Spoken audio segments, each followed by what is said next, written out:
Hi, I'm Shannon Bingham. I am here with Jessica Queen, and I'm really excited to be interviewing today because you are doing some really big things in the medical field. So let's talk about what you do.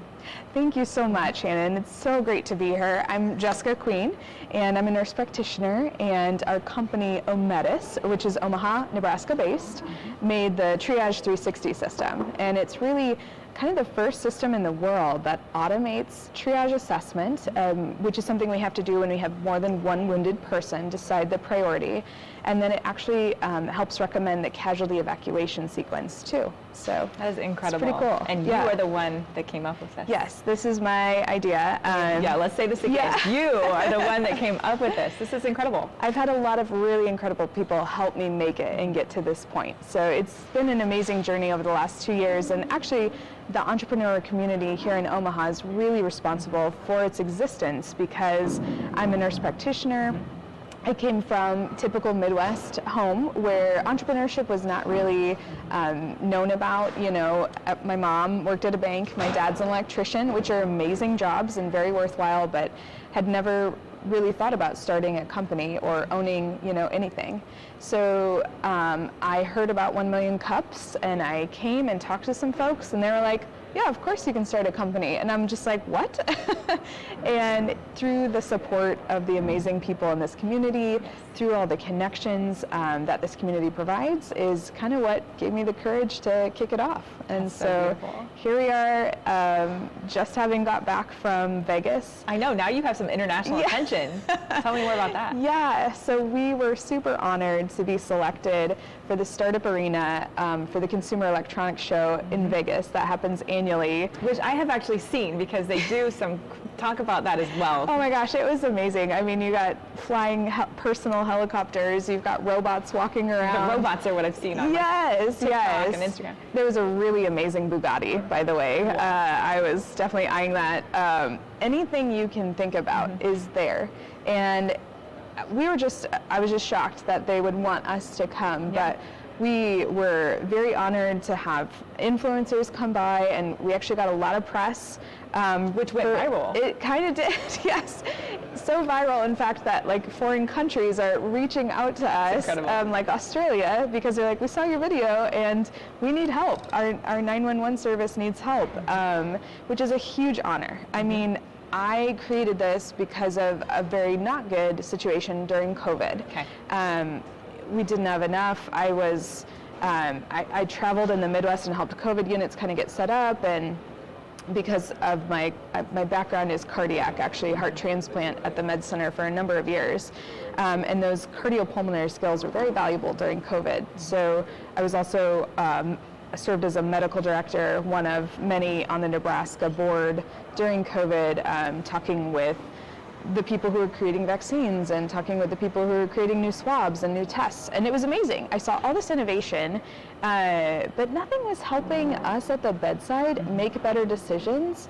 And that just frustrated me so much because I had such poor scene awareness on what was happening with everyone. I unfortunately would literally walk into rooms and find people deceased before we even know there was a problem. And that was horrible to do that. And I never wanted to do that again, and I never wanted another provider or first responder to not know what was going on and miss a situation where they could have saved a life. Yes. There's so much moral injury that comes from that because we're doing our very best. We're trying so hard to save everyone. And just because we didn't know, things can go wrong. And so that's really the heart of the Triage 360 system. It's super easy to put on. If you can handle a Band-Aid, literally you can handle this. It's just a small round puck that you just peel and stick it on every wounded person's chest, and it starts immediately assessing them, and then we'll actually change color, red, yellow, green. And then it has some other features. It's measuring vitals. You can see what's going on with that person. Wow. There's some things like if you had to put a tourniquet on, it'll start a timer for that. And all these just really useful things in one small package that then talks to a dashboard, and based on what's happening with everyone, will list them by the most critical. So where maybe you should look first, or who might need to get evacuated first.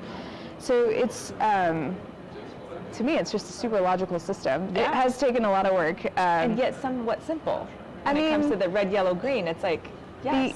the system, the algorithms and all that stuff is very complicated, but from a user experience, I wanted it just to be as easy as black and white. Yeah, exactly. Like, oh, that person's red, that one's yellow, I know what to do. And that's the biggest thing people don't realize. And if you've seen the episode of The Pit, which was hilarious actually, in CES, I often use that episode. The Pit did a mass casualty scene. And so I often tell people, like, if you've seen that, you understand the chaos. Yes. And I was talking to this gentleman and I said, have you seen The Pit? And he pulls back his sweatshirt and it says Paramount Pictures. I was like, oh, I feel like you might have seen The Pit, probably. Yeah, I was one of the producers, actually. Way. So, yeah, Vegas was crazy. But anyway, so people, it's easy to understand once you've seen, like, just that decisional capacity is so challenging, and you second guess yourself all the time. So just having that, and we call them beacons, just having that beacon guiding you where you need to go, it makes a huge difference. Like a lighthouse. So, yeah. So, I mean, it was birthed out of an absolute painful situation. It COVID was. was tragic for all involved. Yeah. And especially the nursing community and the doctors that were involved as well, because there is such a mental toll that it took on you guys. So this is part of you giving back to your community as well, in a way. Oh. So that's so important. It's kind of funny. It's not something we talk about a lot, but it's actually an attempt to save lives two ways. So you think about the direct impact, right? Better decisions, faster decisions, lives saved there. Unfortunately, what people don't realize is when you get that moral injury from making those mistakes, we saw this during COVID a lot. I actually had a number of peers actually take their own life because the moral injury built up. And we see the same thing repeated in the EMS world. We see it in veterans as well. Yes. And so while that's not like our primary objective, it's a huge objective of mine to just reassure those first responders that they are trying their best and try and decrease the amount of moral injury that they are experiencing in that situation. So It's a great thing to bring to light. yeah. And I do know that with what you're doing, it's very rare to have a woman in men's fields in this area. So have you had challenges as a female putting out something of this caliber? I think that medtech is challenging anyway right now. Being a woman in the medtech space is pretty unusual, especially from Nebraska. I actually get more looks when we're in San Francisco. We went to Silicon Valley and they're like, Nebraska. And I'm like, you bet. We are a rockin' flyover state, which has some really cool tech here. Yeah. Very proud of being from Nebraska. And yes, I'm sure that there are some challenges. I'm sure that I've been maybe looked over for some opportunities because I've been a woman. I grew up with all boys though, and so I feel like maybe I just don't pay attention to that as much. But I also think that the world is changing a little bit. I think that slowly people are starting to realize anyone can be a medtech founder. So it's, I'm sure there's challenges, but it seems to me to be a smaller part of the global challenge that you face in bringing a hardware to reality. And I remember my mom was like, why are you doing this? You know, and of course, as I went into entrepreneurship, everyone told me hardware is hard. Yeah. Hardware is the hardest thing to do as a startup founder. And my mom always jokes, well, that fits because you only pick the hardest route. But that's what you want to do. That's the most rewarding ultimately, I feel. And not to mention you've had the influx of like knowledge of your product through social media, which wasn't around 2 decades ago or whatever. So I feel like there's some advantages you have as well, even though it is hard. Yeah, it is hard, but the timing is really perfect for this product. So we, and actually CES was even better because we found some technologies there that's going to make our product even better. Wow. So that was really exciting. So it's all about the right timing of things. So many successes in life are kind of accidental and have to do with timing, no matter how skilled you are. Right. So we have tools that can do the sensing correctly right now that are very small. We have abilities to put a small computer on your chest is basically what we're doing.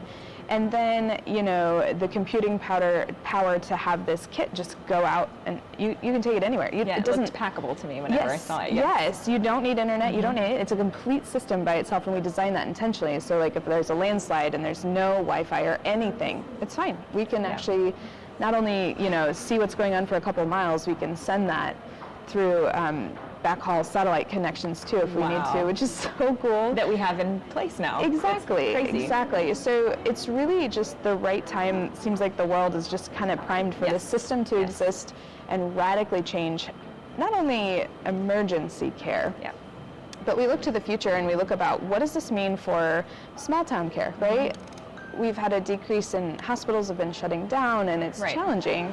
And can we take this kind of thing and start creating like an emergency room assessment at home? So there's a lot of really exciting things that I see on the future where this is kind of just the beginning of this. And I'm assuming this is patented, correct? We have a few patents actually, yes. I'm getting ready to file a third, yes. Is that process difficult? It's very expensive. Yes. So we've done some fundraising to get to this point, but a lot of actually the very first money we got was from the state of Nebraska. Oh, wow. The Business and Innovation Act had a prototype grant, and so we were able to take those funds, and that really was the total launching point. Yes, and that's why I'm such a huge supporter of those kinds of programs, because that $150,000 paved the way for this entire business to exist. Wow. And that's so cool. Yeah. And not many people have that opportunity either. So no, you have to do the work to get that grant. Yeah, yes, it was a lot of work, and it's competitive, and you have to know how you're going to commercialize it, and what's your plan. So it is rigorous, but and as a mom, I have 3 kids. I'm kind of the sole breadwinner for the house. My husband works, but he is an awesome part-time stay-at-home dad to help support things, and so. We don't have a lot of money laying around to start a company, and it takes a lot of money. So that money is really what allowed everything to start. So, well, girl, I am blown away by all that you're doing. How do you balance all of this? There is no such thing as balance. Correct. So that's a lie. Work-life balance is a lie. You just have to lean into whichever one that you need to prioritize at that time. Yep. So there are hours in the day where I can't be a mom. I can't focus on those things, which is why my husband is amazing, because he takes that burden on those hours, like getting kids to school and picked up and whatnot. Sure. And I'm not a mom. I'm not focused on anything besides meeting people and building the company, and then in the evening, I have to be very intentional. The computer goes off, the phone goes away, and then I'm a mom. So I don't know if there ever will be a time where you can be balanced as a startup founder, because you have to be pretty much obsessed with what you're doing, because you're going to fail and you fail and you fail and you fail over and over and over again, and it's painful, and the mistakes get bigger and higher stakes and more expensive. So you have to really be slightly crazy to continue taking that punishment and pushing through all that and pushing through and become very good at failure. Yes. Yeah. Actually, our house motto is failure is always an option. Yes. It is. My kids are in the early kind of tween, early teenage years, and so they're making lots of mistakes of their own, and that might mean a few holes in the house occasionally. Right. Yes. But we don't, that stinks, and you're gonna fix it. Yep. But that's life. You're gonna mess up. Well, the more that I interview entrepreneurs, myself included, I have heard over and over again, there is no such thing as work-life balance. And I completely agree, because what we've done is intertwined our life with our purpose. Yeah. And because of all that, we include our family in what we're doing as well as everything else. So it becomes a beautiful marriage of as a symphony of music, as opposed to this jolt back and forth between our job and our, and even if you are shutting off at some point, you're still very focused on the fact that you have this beautiful relationship always. So I believe that that's something that's very important with entrepreneurs, is that failing and getting up, and then not to mention being able to just orchestrate that all, right? Yeah, it takes a lot of effort, and it takes a village. You can't do it by yourself. No. I am so fortunate that I have a significant other who believes in this and allowed me. Yeah, he's the second partner. Right? He really is, and not only because you have to be on the same page with your significant other. There's time commitments. There's travel. I've been on the road for the last 2 weeks.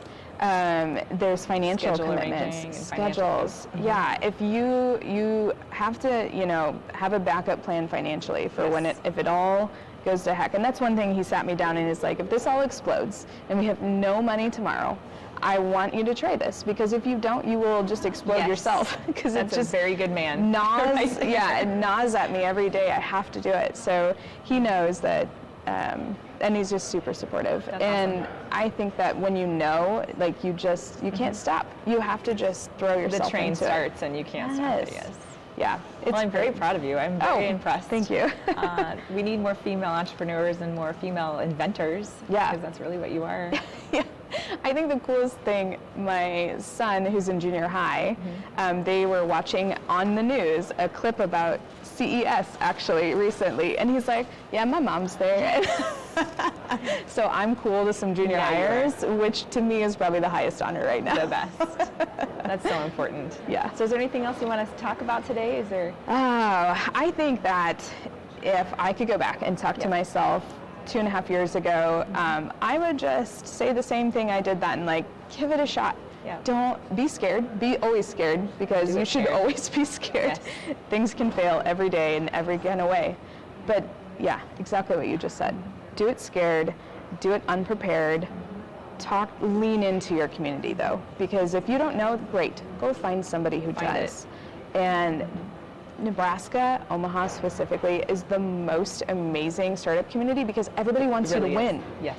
And they will help you find those resources. So that's where I think if you're struggling, like, come to 1 Million Cups, or come to, I think there's a Techstars event tonight. Like, come find the people and be like, I don't know how to do this, this, this, and this. And we'll be like, cool. And now we these people do. Yes. So let us help you. There are always options, and this community is so great with the network that we have and build.